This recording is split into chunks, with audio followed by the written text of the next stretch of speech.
নমস্কার বন্ধুরা, আমি সঞ্জিত সরকার আর তোমরা দেখছো সঞ্জিত স্টাডি সেন্টার। আজকের এই ভিডিওটি গুরুত্বপূর্ণ হতে চলেছে ক্লাস 8 অর্থাৎ অষ্টম শ্রেণীর ছাত্রছাত্রীদের জন্য। সামনেই তোমাদের প্রথম ইউনিট টেস্ট পরীক্ষা, আর প্রথম ইউনিট টেস্ট পরীক্ষায় ইতিহাসের কোন কোন অধ্যায়গুলো পরীক্ষা হবে এবং সেখান থেকে কিরকম টাইপের প্রশ্ন আসতে পারে, বড় প্রশ্ন কিরকম হতে পারে, ছোট প্রশ্ন কিরকম হতে পারে, সংক্ষিপ্ত প্রশ্ন কেমন হতে পারে, তার সম্পূর্ণটাই আজকের এই ভিডিওতে আমি আলোচনা করব। আমি অবশ্যই তোমাদের সামনে বলবো তোমরা হাতের সামনে বই নিয়ে বসে পড়ো। তোমরা সহায়িকার ক্ষেত্রে যে কোনো বইকে ব্যবহার করতে পারো, আর টেক্সট বুকটা তোমাদের একটাই, তো তোমরা দুটো বই সামনে নিয়ে বসে পড়ো। আমি ঠিক যে যে জায়গাগুলো আন্ডারলাইন করে দিব, যে যে সমস্ত প্রশ্নগুলো গুরুত্বপূর্ণ বলবো, সেই প্রশ্নগুলো ভালো করে পড়ে যাও। সেখান থেকে তোমরা পরীক্ষায় কিন্তু কমন পাবে। তাই তোমরা অবশ্যই ভিডিওটিকে শেষ অবধি দেখো। আর একটা কথা মাথায় রাখবে, পরীক্ষার প্রাক মুহূর্তে তোমরা অবশ্যই স্কুলে যাবে এবং স্কুলের স্যারেরা যে সমস্ত প্রশ্নগুলোকে বেশি করে হাইলাইট করছে সেগুলো নোট ডাউন করে নেবে বা দাগিয়ে নেবে, কারণ বেশিরভাগ ক্ষেত্রে দেখা যায় সেই প্রশ্নগুলোই পরীক্ষায় এসে থাকে। কারণ পশ্চিমবঙ্গে হাজারো স্কুল রয়েছে, প্রত্যেক স্কুলের প্রশ্নপত্র কিন্তু আলাদা আলাদা হবে। তাই আমার ভিডিওতে বলা প্রশ্নগুলো অবশ্যই তোমরা দাগিয়ে নাও। এখান থেকে তোমরা অধিকাংশ প্রশ্ন কমন পাবে, এটুকু নিশ্চিতভাবে বলতে পারি। কয়েকটা স্কুলে একটু প্রশ্নপত্র টাফ করে, সেক্ষেত্রে তোমরা অবশ্যই স্কুলের ক্লাসগুলো কিন্তু ভালো মতো করে ফলো করবে। সবাইকেই বলছি, স্কুলের ক্লাসগুলো পরীক্ষার শেষ মানে এই যে প্রাক মুহূর্তে যে সমস্ত ক্লাসগুলো স্যারেরা করাচ্ছে, সেই সমস্ত ক্লাসগুলো কিন্তু ভালো করে ফলো করবে, তোমরা অনেকাংশে উপকার পাবে। তো বেশি কথা বাড়াবো না, সরাসরি আমরা মূল ভিডিওতে প্রবেশ করি। ভিডিওটি ভালো লেগে থাকলে অবশ্যই লাইক করবে, কমেন্ট করে তোমরা তোমাদের মতামত জানাবে, বন্ধুদের মধ্যে শেয়ার করবে। আর চ্যানেলে প্রথম হয়ে থাকলে অবশ্যই সাবস্ক্রাইব করে পাশে দেওয়া নোটিফিকেশন বেল আইকনটিকে ক্লিক করে রাখবে পরবর্তী আপডেট পাওয়ার জন্য। তো চলো শুরু করা যাক আজকের এই গুরুত্বপূর্ণ ভিডিওটিকে। তো বন্ধুরা, অষ্টম শ্রেণীর ইতিহাস বিষয়ের প্রথম 3টি অধ্যায় নিয়ে কিন্তু ফার্স্ট ইউনিট টেস্ট পরীক্ষা অনুষ্ঠিত হবে। ইতিহাসের ধারণা, আঞ্চলিক শক্তির উত্থান এবং ঔপনিবেশিক কর্তৃত্ব প্রতিষ্ঠা।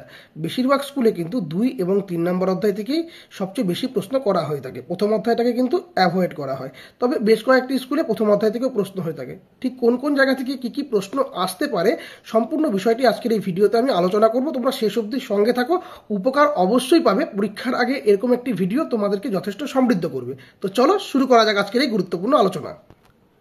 প্রথম অধ্যায় ইতিহাসের ধারণা, যেহেতু এখান থেকে সেভাবে প্রশ্ন আসে না, তোমরা জাস্ট একটু দেখে রাখবে। প্রথমেই দেখবে রবীন্দ্রনাথের চোখে ইতিহাসটা কি, জাস্ট এটা রিডিং করে রাখবে, খুব বেশি ইম্পর্টেন্ট এই জায়গাটি নয়।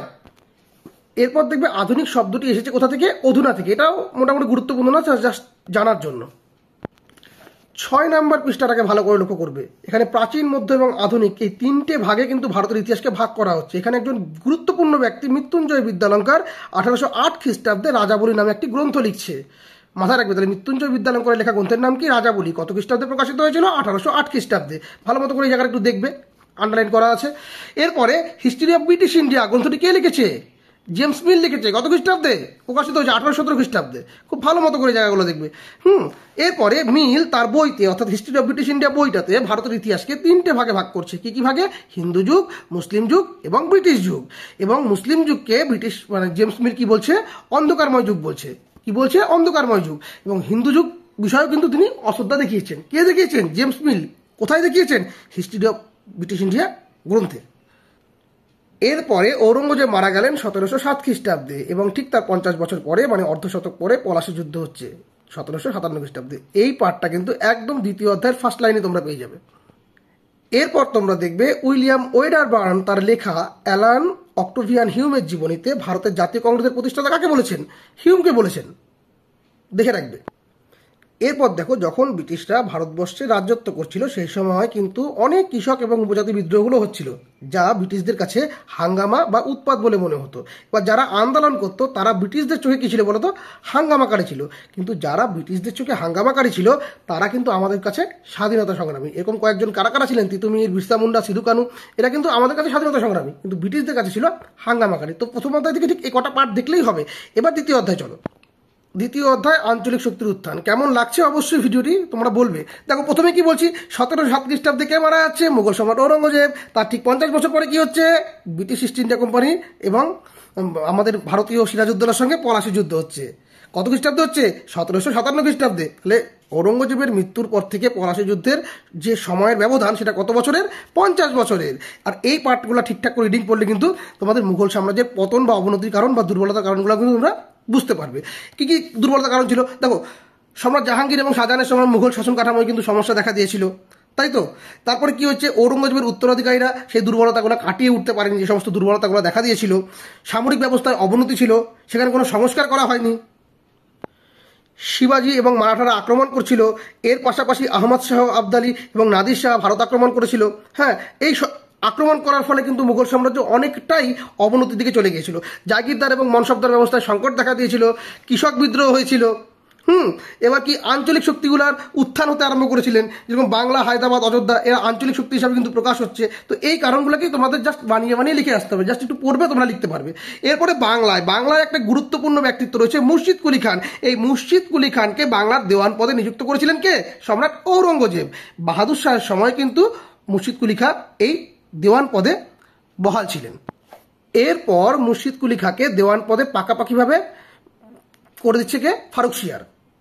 1717 খ্রিস্টাব্দে এই মুর্শিদ কুলি খাঁকে কিন্তু বাংলার নাজিম পদ দেওয়া হচ্ছে। দেখে রাখবে এই জায়গাগুলো, বুঝতে পেরেছো? এখানে মুর্শিদ কুলি খানকে ঔরঙ্গজেব চিঠি লিখেছে, জাস্ট তোমরা জানার জন্য বা ইন্টারেস্ট গ্রো করার জন্য পড়তে পারো চিঠিটা কি লিখেছিল, সেই সময়কার চিঠি। এটা থেকে সেভাবে প্রশ্ন আসে না। এবার জগৎ শেঠ পড়বে, খুবই ইম্পর্টেন্ট প্রশ্ন। মুর্শিদাবাদের রাজনীতি এবং অর্থনীতিতে বণিকদের বেশ প্রভাব ছিল। এই বণিকদেরকে বণিক রাজা বলা হতো। তারা কারা কারা ছিলেন? উর্মিচাঁদ, খোদা ওয়াজিদ এবং জগৎ শেঠ। এখানে একটা ইম্পর্টেন্ট লাইন দেখে রাখবে, 1652 খ্রিস্টাব্দে রাজস্থান থেকে হীরাপদ শাহ কিন্তু পাটনায় চলে যাচ্ছেন। ফতেচাঁদ মুঘল সম্রাটের থেকে জগতের শেঠ বা জগৎ শেঠ উপাধি পান। তাহলে জগৎ শেঠ কে? জগৎ শেঠ কিন্তু কোনো একজনের নাম নয়, এটা একটা বণিক পরিবারের উপাধি। জাস্ট এগুলো জেনে রাখবে, একটু পড়বে, তাহলে তোমরা লিখে আসতে পারবে। খুব ইম্পর্টেন্ট প্রশ্ন। এরপরে মুর্শিদ কুলি খান মারা যাচ্ছে। কত খ্রিস্টাব্দে মারা যাচ্ছে? 1727 খ্রিস্টাব্দে। এরপরে একটা গোলযোগ শুরু হচ্ছে। 1756 খ্রিস্টাব্দে আলিবর্দী খাঁ যখন মারা যাচ্ছে, তারপরে বাংলা সিংহাসনে কে বসছে? তার দৌহিত্রের নাম কি? সিরাজউদ্দৌলা। এবার দেখতে পাবে ইতিহাসের ইন্টারেস্টটা কোথায় কোথায় আসছে, সিরাজউদ্দৌলার সঙ্গে যে বিরোধগুলো সৃষ্টি হবে।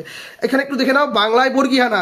আমরা ছোটবেলায় শুনতাম না, ছেলে ঘুমালো, পাড়া জুড়ালো, বর্গী এলো দেশে। সেই বর্গীদের সম্বন্ধে বলা আছে। তোমরা জাস্ট একটু রিডিং করতে পারো, যার জিনিসটা জানার জন্য, আগ্রহ গ্রো করার জন্য তোমরা জিনিসটা কিন্তু একটু জানতে পারো তোমরা। এই জায়গাটা গুরুত্বপূর্ণ রয়েছে। মুঘল দরবারে একজন শক্তিশালী অভিজাত ছিলেন কে? মীর কামার উদ্দিন খান। এই মীর কামার উদ্দিন খানকে ঔরঙ্গজেব চিনকুলিজ খান উপাধি দিয়েছিলেন।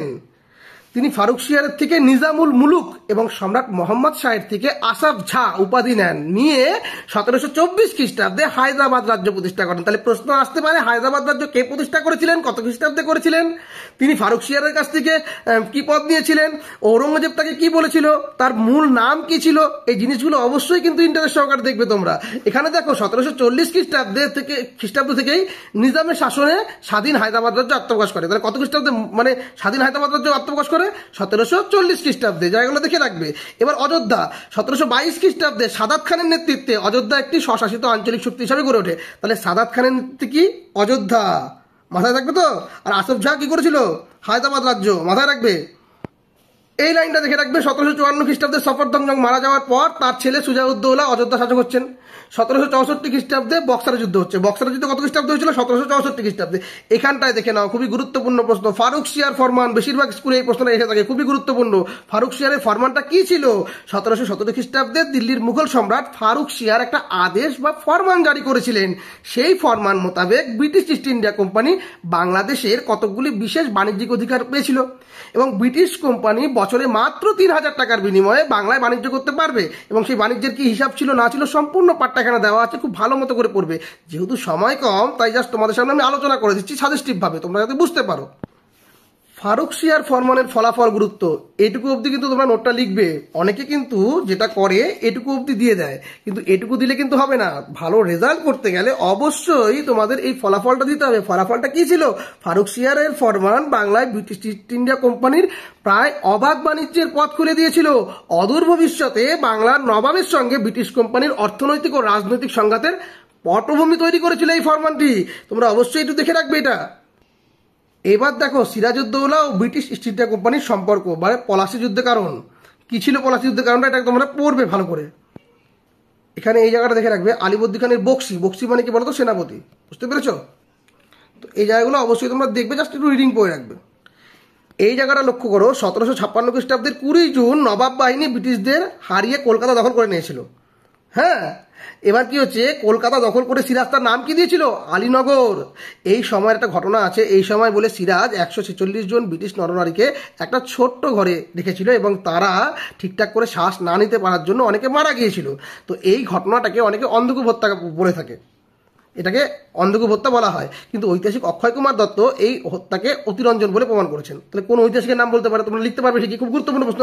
তো অন্ধকূপ হত্যাটা কি? এটা কিন্তু খুবই ইম্পর্টেন্ট প্রশ্ন, অনেক স্কুলে এসে থাকে। তোমরা জাস্ট একটু পড়ে রাখবে এই জায়গাগুলোকে, বুঝতে পেরেছো? পড়লেই তোমরা কিন্তু পারবে। এরপরে কি হচ্ছে, সিরাজউদ্দৌলা তো কলকাতা দখল করে আলীনগর নাম দিয়ে দিল। এরপরে রবার্ট ক্লাইভের নেতৃত্বে একটি ব্রিটিশ বাহিনী 1757 খ্রিস্টাব্দের ফেব্রুয়ারি মাসে কলকাতা আবার দখল করে নিচ্ছে। এরপর একটা সন্ধি হচ্ছে, সন্ধিটার নাম কি? আলীনগরের সন্ধি। এই সন্ধির ফলে কিন্তু লাভবান হয়েছিল ব্রিটিশরা এবং অপমান হয়েছিল কার? বাংলার নবাব সিরাজউদ্দৌলার। যার ফলস্বরূপ পরবর্তীতে কি দেখা যাচ্ছে, 1757 খ্রিস্টাব্দে 23শে জুন পলাশির যুদ্ধ হচ্ছে। এই পলাশির যুদ্ধে কিন্তু ব্রিটিশ কোম্পানির বাহিনীর কাছে নবাব বাহিনী পরাজিত হয়েছিল। তোমরা নিশ্চয়ই জানো এই সময় মীর জাফর কিন্তু বিশ্বাসঘাতকতা করেছিল। এবার এখানে দেখো পলাশির লুণ্ঠন। পলাশির লুণ্ঠন কোনটা? খুব ইম্পর্টেন্ট প্রশ্ন। পলাশির লুণ্ঠন কি ছিল ঘটনাটা? এই ঘটনাটা এখানে কিন্তু হাইলাইট করা আছে, অবশ্যই ভালো করে পড়বে তোমরা এই জায়গাটা, অবশ্যই পড়বে কি হয়েছিল। এখানে দেখে রাখো 1707 খ্রিস্টাব্দের শুরুর দিকে রবার্ট ক্লাইভ ইংল্যান্ডে ফিরে গিয়েছিল, বুঝতে পেরেছো? এই জায়গাগুলো দেখে রাখবে। এবার চলে আসো পরবর্তী পার্টে। দেখো বক্সারের যুদ্ধ, দেওয়ানি লাভ, এটাও কিন্তু ইম্পর্টেন্ট পার্ট। বক্সারের যুদ্ধ কত খ্রিস্টাব্দে হয়েছিল? বক্সারের যুদ্ধ 1764 খ্রিস্টাব্দে হয়েছিল। এই যুদ্ধটাও কিন্তু খুব ইম্পর্টেন্ট যুদ্ধ। এখানে কারা কারা ছিল, কি হয়েছিল না হয়েছিল, সম্পূর্ণ পার্টটা এখানে দেওয়া আছে, খুব ভালো মতো করে পড়বে। সব কিছু পড়া সম্ভব না, ভিডিওটা বড় হয়ে যাবে। এরপরে দেওয়ানি অধিকার বা দত্ত শাসন ব্যবস্থা 1765 খ্রিস্টাব্দের মাঝামাঝি সময়ে লর্ড ক্লাইভ কিন্তু বাংলায় ফিরে আসছে। 60-এ চলে যাচ্ছে কিন্তু 65-তে ফিরে আসছে আবার। সেই সময় নজমউদ্দৌলা কিন্তু বাংলার নবাব ছিলেন। এই সময় যে আসলেও এখানে 1765 খ্রিস্টাব্দে এলাহাবাদে দুটো চুক্তি হচ্ছে। চুক্তিগুলো কি ছিল, কত টাকার বিনিময় ছিল, সব কিছু দেখবে এখানে অবশ্যই। দৈত্য শাসন ব্যবস্থা খুবই ইম্পর্টেন্ট প্রশ্ন। মানে দৈত্য শাসন ব্যবস্থা মানে কি? Dual administrative system. এখানটা কি হচ্ছে বলো তো? এখানে নবাবের হাতে ছিল অর্থনৈতিক ক্ষমতাহীন রাজনৈতিক দায়িত্ব, অর্থাৎ নবাবের কাছে রাজনৈতিক সমস্ত দায়িত্ব ছিল কিন্তু কোনো রকম অর্থনৈতিক ক্ষমতা ছিল না। আর ব্রিটিশ কোম্পানির কাছে ছিল কি বলতো, একদম কোনো রাজনৈতিক কোনো ব্যাপার ছিল না, শুধুমাত্র অর্থনৈতিক ক্ষমতা, মানে দায়িত্বহীন অর্থনীতি। মানে ব্রিটিশরা শুধু অর্থনীতিকে নিয়ে কাজ করবে, অর্থনীতি সমস্তটা ব্রিটিশরা দেখবে, আর রাজনৈতিক সমস্ত জিনিস দেখবে হচ্ছে নবাব। এটাই দৈত্য শাসন ব্যবস্থা ছিল। একটু ভালো করে পড়বে, জায়গাটা বুঝতে পারবে। এরপরে কি হচ্ছে, এখানে বণিকের মানদণ্ড ক্রমে রাজদণ্ডে পরিণত হচ্ছে, বুঝতে পেরেছো? এই প্রশ্নটা কিন্তু আসে অনেক সময়, বণিকের মানদণ্ড ক্রমে রাজদণ্ডে পরিণত হচ্ছে, জায়গাটা দেখে রাখবে খুব ভালো করে। এরপর 76-এর মন্বন্তর, খুবই ইম্পর্টেন্ট প্রশ্ন। 1765 থেকে 1772 খ্রিস্টাব্দ পর্যন্ত বাংলায় দৈত্য শাসন ব্যবস্থা চলেছিল। এর মাঝখানে 1770 খ্রিস্টাব্দে বাংলায় এক ভয়াবহ দুর্ভিক্ষ হয়েছিল, যা 76-এর মন্বন্তর নামে পরিচিত। এটা বঙ্গাব্দ কত ছিল? 1176, বুঝতে পেরেছো? বঙ্গাব্দ। এটা ভালো করে দেখে রাখবে, জায়গাটা খুব ভালো করে পড়বে, জায়গাগুলো তোমরা বুঝতে পারবে খুব সুন্দরভাবে। এই যে রেসিডেন্ট পদ কি, রেসিডেন্ট কিন্তু ইম্পর্টেন্ট পার্ট, ভালো করে দেখবে। কখন রেসিডেন্ট পদ হলো? 1764 খ্রিস্টাব্দে বক্সারের যুদ্ধের পরে কোম্পানি বাংলা, অযোধ্যা ও হায়দ্রাবাদের রাজদরবারে নিজেদের একজন করে প্রতিনিধি রাখতো। সেই প্রতিনিধিকে কিন্তু রেসিডেন্ট বলা হতো। রেসিডেন্ট নিয়োগটা এখানে ভালো করে দেখবে। লর্ড ওয়েলেসলির অধীনতামূলক মিত্রতা নীতি খুব ইম্পর্টেন্ট। হ্যাঁ, কে অধীনতামূলক মিত্রতা নীতি প্রবর্তন করেছিলেন? Lord Wellesley. হ্যাঁ, আর লর্ড ডালহৌসি কি করেছিলেন? লর্ড ডালহৌসি করেছিলেন সত্য বিলোপ নীতি। এখানে দেখা যাচ্ছে না, ভালো করে দেখবে যে সত্য বিলোপ নীতি দেখবে ভালো করে। হ্যাঁ, এই পার্টগুলো এবার এই পৃষ্ঠায় আসবে। এখানে দেখো ইঙ্গ ফরাসি দ্বন্দ্ব, খুব ভালো করে দেখবে যেখানে কি ঘটনা বলা হয়েছিল, একটু ভালো করে একটু পড়বে। যে করমণ্ডল উপকূলে ইউরোপীয়রা কি পশ্চাৎভূমি, পিছনের দিকটাকে ইউরোপীয়রা কর্ণাটক নাম দিয়েছিল। হ্যাঁ, এখানে ফরাসিদের গুরুত্বপূর্ণ কেন্দ্র কি ছিল? চন্দননগর ও পন্ডিচেরি। হ্যাঁ, পন্ডিচেরির ফরাসি গভর্নর কে ছিলেন? জেনারেল ডুপ্লে। 1707 খ্রিস্টাব্দে বন্দিবাসে তৃতীয় কর্ণাটকের যুদ্ধে ফরাসিদের চূড়ান্ত পরাজিত হয়। খুব ভালো মতো করে জায়গাগুলোকে দেখবে।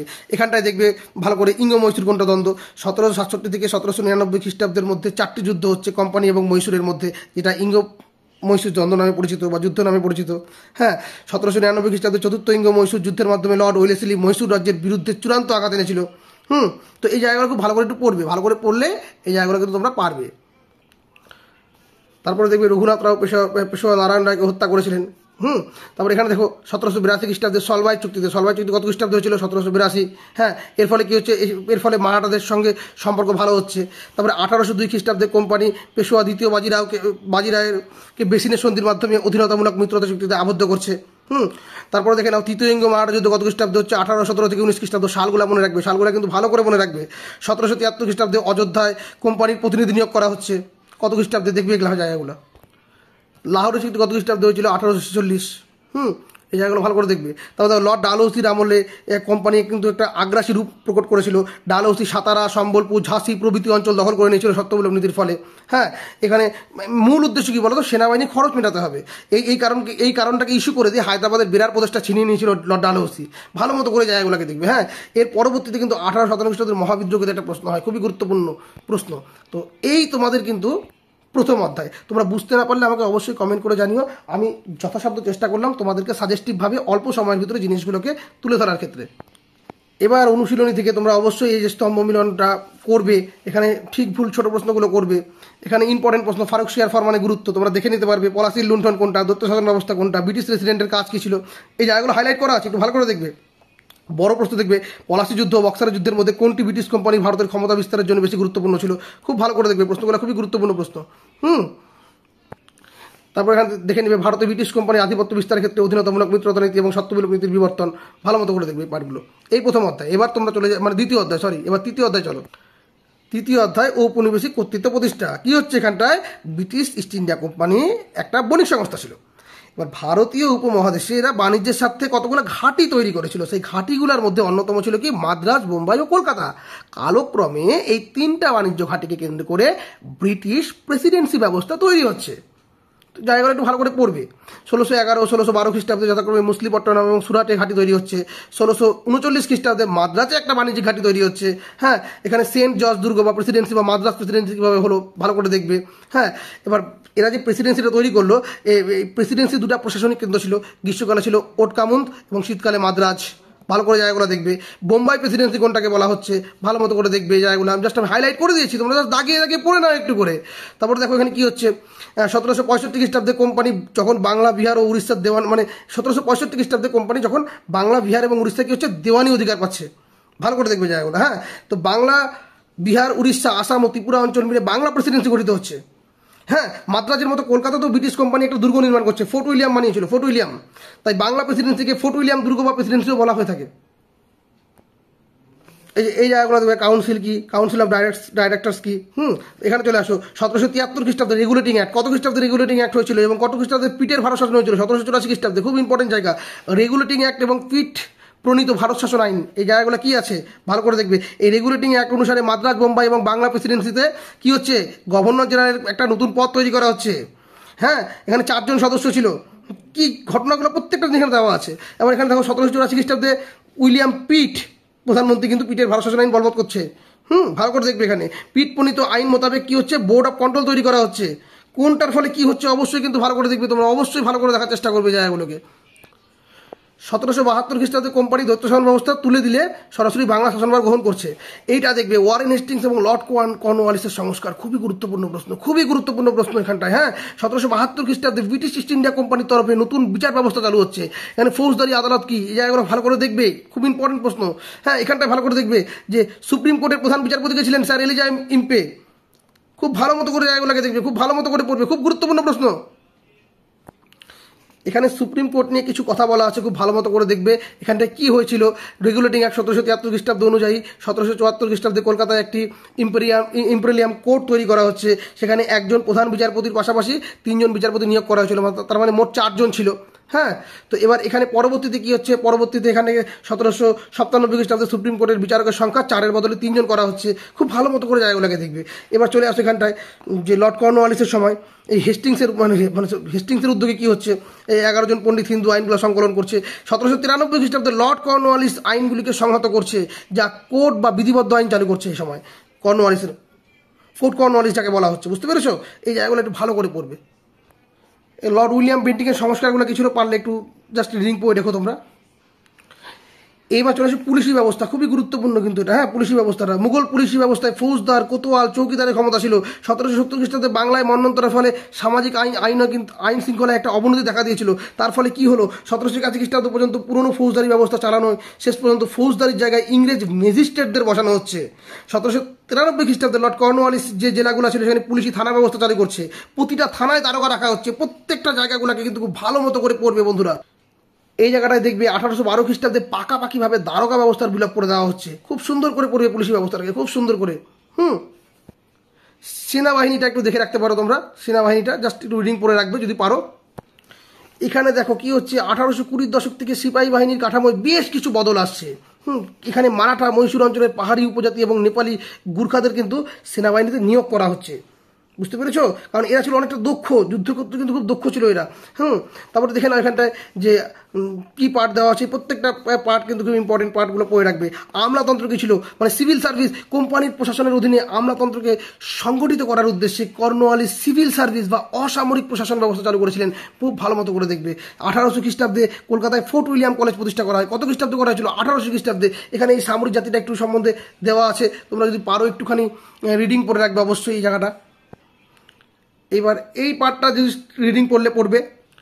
এখানে দেখো মুদ্রিত বাংলা বইটুকুর কথা লেখা আছে। এখানে হিন্দু আইন ইংরেজি অনুবাদ করেছিলেন ন্যাথানিয়াল ব্যাসিহেলেড এবং তার লেখা গ্রন্থগুলো দেওয়া আছে। এই grammar of the Bengal language, এটা কোথা থেকে প্রকাশিত হয়েছিল? অ্যান্ড্রুজের ছাপাখানা থেকে প্রকাশিত হয়েছিল। খুব ভালো মতো করে দেখবে জায়গাগুলো। বাংলা ভাষায় প্রথম পূর্ণাঙ্গ বই জোনাথন ডানকানের অনুবাদ করা একটি আইনের বই ছিল। খুব ভালো মতো করে দেখবে জায়গাগুলো, বুঝতে পেরেছো?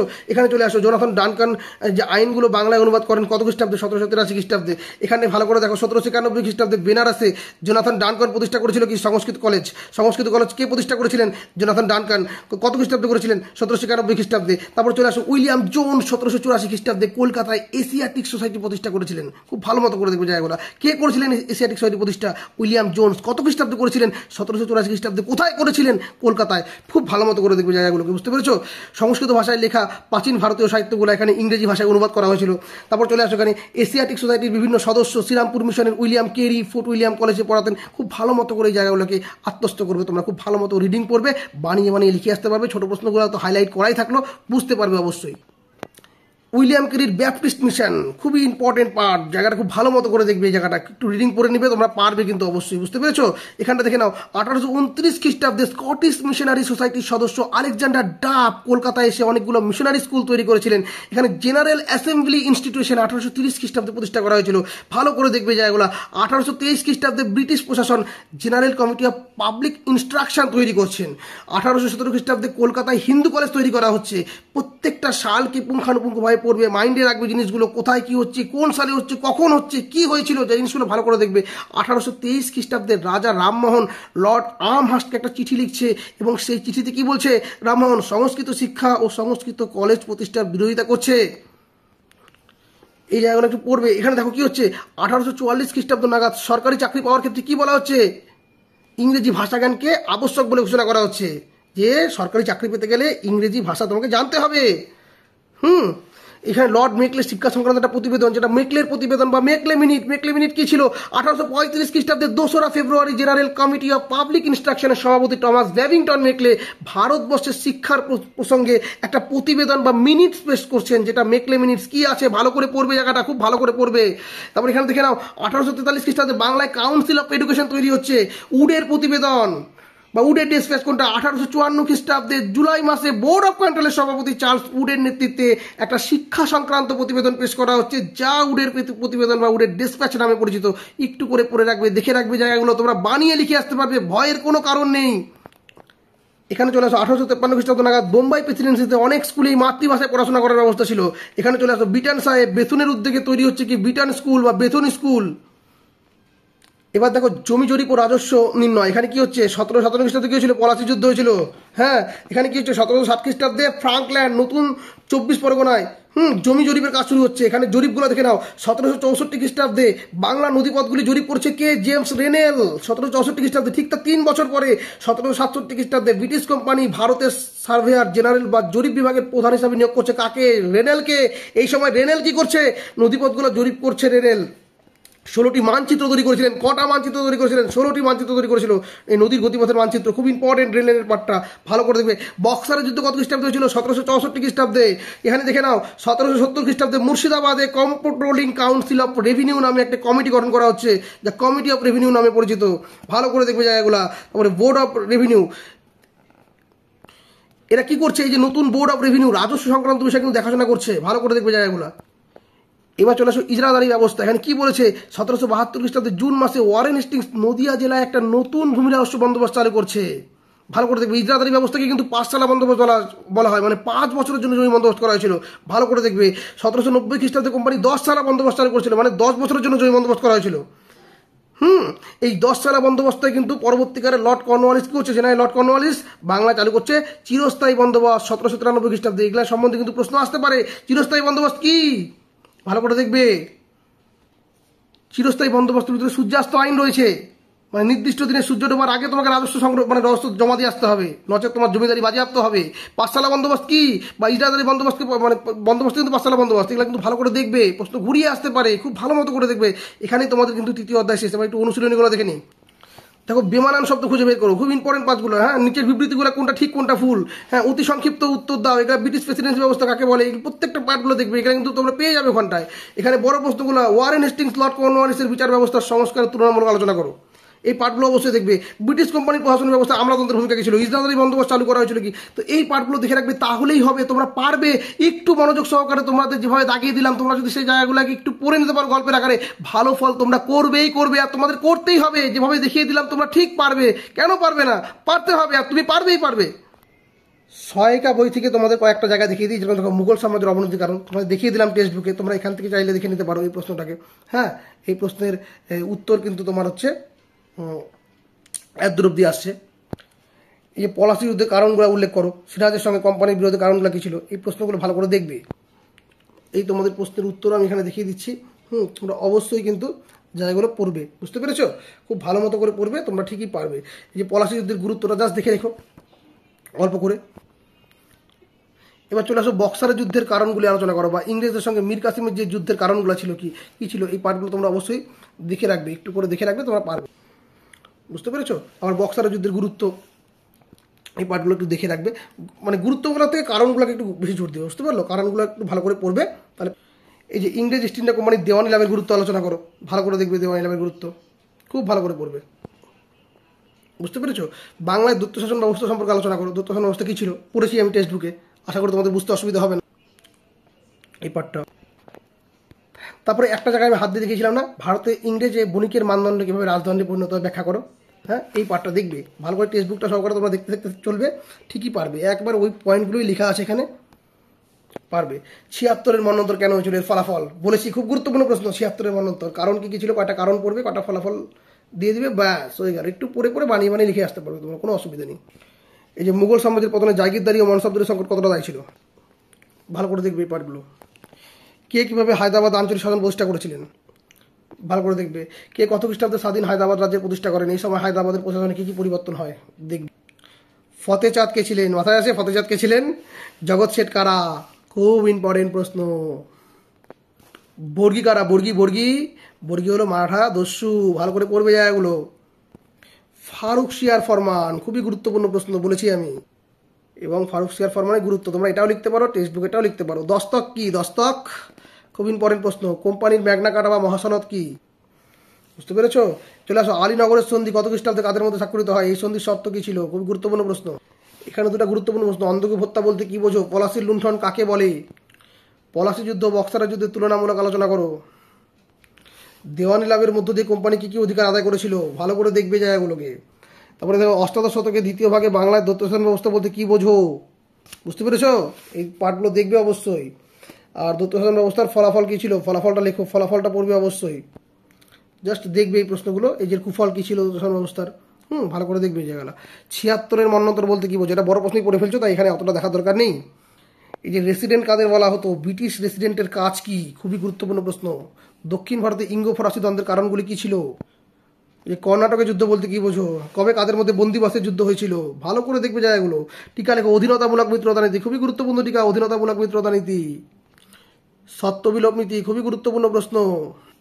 শ্রীরঙ্গপত্তমের সন্ধি টিপুর কাছে কেন অপমানজনক ছিল, এই পার্টগুলো দেখতে হবে তোমাদের। মহীশূর রাজ্যের পতনের কারণ কি, পানিপথে তৃতীয় যুদ্ধের গুরুত্ব কী ছিল, বুঝতে পেরেছো? পেশোয়াতন্ত্র কাকে বলে, খুব ভালো করে পড়তে হবে। 1818 খ্রিস্টাব্দকে কেন ভারতের ইতিহাসে জলবিভাজিকা বলা হয়, এই ছোটো প্রশ্নগুলোতে দাগানো আছে, এগুলো একটু করে দেখে রাখবে, পড়বে, যেগুলো হাইলাইট করা আছে, তাহলে তোমরা কিন্তু অবশ্যই পারবে। সব কিছু পড়া সম্ভব না, ভিডিওটা বড় হয়ে যাবে। যে প্রশ্নগুলো হাইলাইট করা আছে সেগুলো সবগুলোই তোমাকে পড়তে হবে, খুব ভালো করে পড়তে হবে, বুঝতে পেরেছো? যেগুলো হাইলাইট করা আছে খুব ভালো করে দেখবে, তাহলে তোমরা পারবে। ভালো করে দেখবে এই পার্টগুলো, খুব মনোযোগ সহকারে দেখবে, দেখবে তোমরা ঠিক পারছো এখান থেকে, বুঝতে পেরেছো? এই প্রশ্নগুলো তোমাদের একটু ভালো করে পড়তে হবে, এখান থেকেও পড়ে নিতে পারবে তোমরা। যাদের বই নেই, তারা সহায়িকা বই নেই, তারা এখান থেকে পড়তে পারবে, দেখে রাখতে পারবে, অসুবিধা নেই। তবে টেক্সট বুকটাকে সবার আগে ভালো করে পড়তে হবে। যে পার্টগুলো হাইলাইট করা আছে সেগুলো অবশ্যই একটু গুরুত্ব সহকারে মনোযোগ সহকারে তোমরা পড়ে ফেলো। তো এখান থেকেই কমন পেয়ে যাবে, ভালো ফল করতে পারবে, অসুবিধে নেই। একটু দেখে রাখো এই প্রশ্নগুলো, এই তো যেগুলো হাইলাইট করা আছে এই পার্টগুলো। এই 3 নাম্বার, কোন কোন অঞ্চল নিয়ে মাদ্রাস প্রেসিডেন্সি, বোম্বাই প্রেসিডেন্সি এবং বাংলা প্রেসিডেন্সি গড়ে উঠেছিল? দেখিয়েছি তোমাদেরকে, দেখিয়েছি না? তো ওই পার্টগুলো তোমাদের একটু করে লিখতে হবে, টেক্সট বুক থেকে লিখতে পারো। জাস্ট কবে হয়েছিল, কে করেছিল, কত খ্রিস্টাব্দে, কী কী জায়গা ছিল অবশ্যই দেখতে হবে। এই যে গভর্নর জেনারেল ওয়ারেন হেস্টিংসের শাসন ব্যবস্থা, ভালো করে তোমায় দেখতে লাগবে। এই যে লর্ড কর্নওয়ালিসের পুলিশি ব্যবস্থা কী ছিল, খুব ভালো করে পড়তে হবে এই পার্টগুলো। পড়লেই পারবে, পড়লেই পারবে, খুব কঠিন কিছু নয়, খুবই গুরুত্বপূর্ণ প্রশ্ন। উইলিয়াম বেন্টিংয়ের শাসন এবং বিচার সংস্কার, খুবই গুরুত্বপূর্ণ প্রশ্ন, ভালো করে তোমাদের পড়তে হবে এই পার্টগুলোকে। এবং ভারতের কোম্পানি শাসনের বিস্তার ও সেনাবাহিনীর বৃদ্ধির ফলে মানে সরকারি সম্পর্ক কী ছিল বলে মনে হয় তোমার উত্তরের সঙ্গে যুক্ত? এই পার্টটা ভালো করে পড়তে হবে, এই পার্টটা ভালো করে পড়বে, অবশ্যই ভালো করে পড়বে। দেখো এই তারপরে ইংরেজ ইস্ট ইন্ডিয়া কোম্পানি কর্তৃত্বে ভারতের সিভিল সার্ভিসের যে প্রবর্তনের ইতিহাস, ভালো করে পড়বে এই পার্টটা। কর্নওয়ালিস কেন সিভিল সার্ভিস ব্যবস্থা করেছিলেন, ভালো করে পড়বে। এই যে আইনের শাসন বলতে কী বোঝায়, এই পার্টটা শুধু দেখে রাখবে, বুঝতে পেরেছো? তারপরে দেখো ভারতে ইংরেজ কোম্পানির আমলে পাশ্চাত্য শিক্ষা প্রসারে খ্রিস্টান মিশনারিদের ভূমিকা কী ছিল, বুঝতে পেরেছ? 19 শতকে ভারতের পাশ্চাত্য শিক্ষা বিস্তারের প্রভাব কী ছিল, খুব ভালো করে পড়তে হবে এই প্রশ্নগুলো, খুবই ভালো করে মনোযোগ সহকারে পড়তে হবে, তাহলে তোমরা কিন্তু অবশ্যই পারবে। জরিপ কি, জরিপ জরিপ জরিপ কি দেখে রাখবে এটা অবশ্যই। এই যে ব্রিটিশ প্রেসিডেন্সি ব্যবস্থা কাকে বলে, খুব ভালো করে দেখবে এটা। রেগুলেটিং অ্যাক্ট সম্বন্ধে লেখো, কোন উদ্দেশ্যে প্রবর্তিত হয় দেখবে। তাহলে পিরিয়ড ভারত শাসন আইনে কী বলা হয়েছিল, ভালো করে দেখবে এই পার্টগুলোকে, অবশ্যই ভালো করে দেখবে। বোর্ড অফ কন্ট্রোল কেন প্রতিষ্ঠিত হয়, খুবই গুরুত্বপূর্ণ প্রশ্ন, দেখে নাও। কলকাতায় সুপ্রিম কোর্ট প্রতিষ্ঠা সম্পর্কে আলোচনা করো। কর্নওয়ালিস কোর্ট বলতে কি বোঝো, খুব ভালো করে পড়বে। এই যে উইলিয়াম বেন্টিংয়ের যে কোনো দুটো সংস্কার অবশ্যই পড়বে। এবার দেখো Lord Wellesley fort William college প্রতিষ্ঠা করেছিল কেন, কখন এবং কোন আইনে কলকাতা সুপ্রিম কোর্ট প্রতিষ্ঠিত হয়? আইনে শাসন বলতে কি বোঝায়, প্রশ্নগুলো খুবই গুরুত্বপূর্ণ। দেশীয় শিক্ষা বলতে কি বোঝো, সরকারি উদ্যোগে দেশীয় শিক্ষার বিবরণ দাও, খুবই ইম্পর্টেন্ট প্রশ্ন এগুলা। এশিয়াটিক সোসাইটি কেন প্রতিষ্ঠা করা হয়েছিল, খুব গুরুত্বপূর্ণ প্রশ্ন। উইলিয়াম কেরি কে ছিলেন, শিক্ষাক্ষেত্রে উইলিয়াম কেরির দুটি অবদান লেখো, বুঝতে পেরেছো? শ্রীরামপুত্র এই বলতে কি বোঝো, ভারতের শিক্ষা বিস্তারে তাদের ভূমিকা কী ছিল? চুইয়ে পড়া নীতি বা ফিল্ট্রেশন থিওরি বলতে কি বোঝো? 1813 খ্রিস্টাব্দের চার্টার অ্যাক্ট বা চার্টার আইন দেখবে অবশ্যই। এই চার্টার অ্যাক্ট বা সনদ আইনের দুটো গুরুত্ব। প্রাচ্যবাদী ও পাশ্চাত্যবাদী কাদের বলা হয়, এই প্রাচ্য পাশ্চাত্য দ্বন্দ্বটা কি? অবশ্যই কে কবে general committee of public instruction প্রতিষ্ঠা করেন, এই পার্টগুলো দেখতে হবে।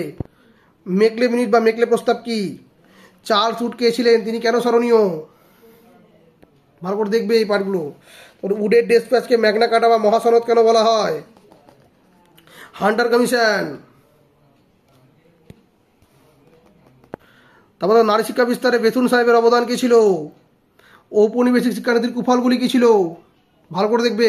কোম্পানি শাসনের জরিপের ক্ষেত্রে জেমস রেনেলের ভূমিকা কী ছিল, বুঝতে পেরেছো? এই পার্টগুলো অবশ্যই দেখতে হবে তোমাদেরকে। ইজরাদারি বন্দোবস্তের সমস্যাগুলি উল্লেখ করো, ইজরাদারি বন্দোবস্তের সমস্যা। এবার ছোট প্রশ্নগুলো যেগুলো দেওয়া আছে, যেগুলো হাইলাইট করা আছে, সেই প্রশ্নগুলো অবশ্যই তোমরা দাগিয়ে দাগিয়ে পড়ে নেবে বা এখান থেকেও পড়ে নিতে পারো, দেখে নাও। তোমরা অবশ্যই দেখবে এই প্রশ্নগুলো, কারণ অনেক খাটাখাটনি করে অনেক কোডিং করে তারপরে তোমাদের সামনে উপস্থাপন করা হচ্ছে, যাতে তোমরা পুঙ্খানুপুঙ্খ পড়তে পারো। ক্লাস 8 থেকেই কিন্তু একটা জায়গা শুরু হয়, এখান থেকেই তোমরা কিন্তু ভালো হতে পারবে, অনেকটা ভালো পড়াশোনা করে আগামী দিনে কিন্তু আরও ভালো ভালো রেজাল্ট করতে পারবে, ভালো করে পড়তে পারবে, অবশ্যই ভালো করে পড়বে জায়গাগুলো। অনেকে বুঝতে না পারার জন্য ঠিকঠাক করে জায়গাগুলো ভুল করে ফেলে। তো যে প্রশ্নগুলো দেখিয়ে দেওয়া হচ্ছে টেক্সট বুক পড়ে নেওয়ার পরে তোমরা যদি ঠিকঠাক করে দেখে নিতে পারো, তাহলে অনায়াসে তোমরা যে প্রশ্নই আসুক, যেভাবেই আসুক, তোমরা কিন্তু ঠিক লিখে আসতে পারবে, এটুকু বিশ্বাস আমার রয়েছে তোমাদের প্রতি। এই প্রশ্নগুলো মনে রাখবে, সালগুলোর দিকে একটু নজর দিবে, কে করেছিল, কবে করেছিল, কোথায় হয়েছিল, কেন হয়েছিল, এই জায়গাগুলো অবশ্যই তোমাদের মাইন্ডে রাখতে। তো এই জিনিসগুলো অবশ্যই তোমাদের একটু যদি মাইন্ডে রেখে তোমরা পড়তে পারো তাহলে অবশ্যই তোমরা ভালো ফল করবে। তো এই ছিল তোমাদের সম্পূর্ণ ক্লাস 8-এর ফার্স্ট ইউনিট টেস্টের প্রথম 3টে অধ্যায় সাজেশন। তো ভিডিওটি ভালো লেগে থাকলে অবশ্যই লাইক করো, কমেন্ট করে তোমরা তোমাদের মতামত জানিও, বন্ধুদের মধ্যে শেয়ার করো। চ্যানেলে প্রথম হয়ে থাকলে অবশ্যই সাবস্ক্রাইব করে পাশে দেওয়া নোটিফিকেশন বেল আইকনটি ক্লিক করে রাখো পরবর্তী আপডেট পাওয়ার জন্য। তো আজকের মতো ভিডিও এখানে শেষ করছি। এতক্ষণ আমার সঙ্গে থাকার জন্য তোমাদের সকলকে অসংখ্য ধন্যবাদ।